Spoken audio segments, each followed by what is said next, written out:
নমস্কার বন্ধুরা, তোমরা সবাই কেমন আছো? আজ আবারও একটা অনুপ্রেরণাদায়ক আর উৎসাহব্যঞ্জক গল্প নিয়ে হাজির হলাম।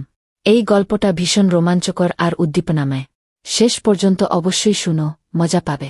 আমি আমার আলমারি থেকে একটা শক্তি বাড়ানোর ট্যাবলেট বের করলাম, যেটা মাঝে মধ্যে অভিষেক খেত। তারপর রান্নাঘরে গিয়ে হলুদ আর বাদাম মেশানো দুধ গরম করলাম। তাতে একটা ট্যাবলেট মিশিয়ে দিলাম, যাতে অভিষেকের একটু শক্তি বাড়ে। এসব করতে করতে রাত বেশ গভীর হয়ে গেল। তাড়াতাড়ি দুধের গ্লাসটা হাতে নিয়ে অভিষেকের ঘরে গেলাম। অভিষেক বড় মনোযোগ দিয়ে আমার জন্য অপেক্ষা করছিল। আমি ঘরে ঢুকতেই অভিষেক উঠে দাঁড়ালো আর আমার দিকে তাকাতে লাগল।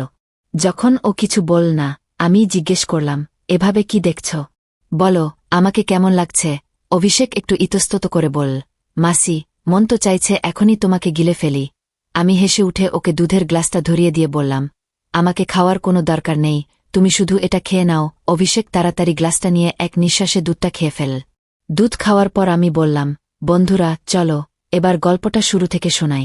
আমার নাম দীপিকা। আমার বয়স ৩০ বছর, কিন্তু আমার মন সবসময় তরুণ থাকে। আমার উচ্চতা প্রায় ৫ ফুট ৬ ইঞ্চি। শাড়ি পরলে যেন সবকিছু থমকে যায়। আমার ফর্সা রঙে যখন সূর্যের আলো পড়ে, তখন মনে হয় যেন আমি চাঁদনি রাতে হেঁটে বেড়াচ্ছি। এবার আমার ভাগ্নের কথা বলি। ওর বয়স ১৯ বছর। ওর মাসুম ভাব আর উৎসাহ আমার মনে একটা ঝড় তুলেছে।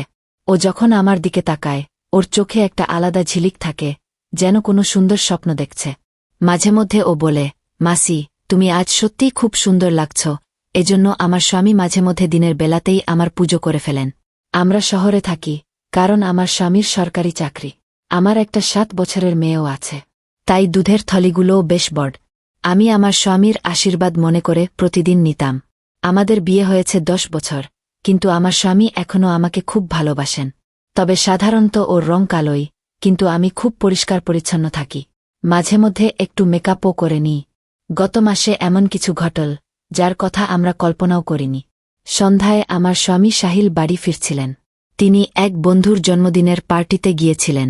বন্ধুরা তাকে একটু বেশি খাইয়ে দিয়েছিল। বাইকে করে ফেরার সময় তার অ্যাক্সিডেন্ট হয়ে গেল। এই দুর্ঘটনায় তার একটা পায়ে ফ্র্যাকচার হল। ডাক্তার বললেন, সেরে উঠতে কমপক্ষে ৬ থেকে ৯ মাস লাগবে।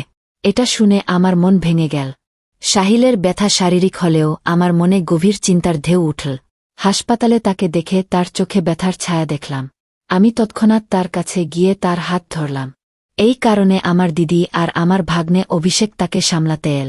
আমার জামাইবাবু আর দিদি ফিরে গেলেন, কিন্তু অভিষেক সাহিলকে এখানে থাকতে বলল, কারণ তিনি ঠিকমতো দাঁড়াতেও পারছিলেন না। আমাকেই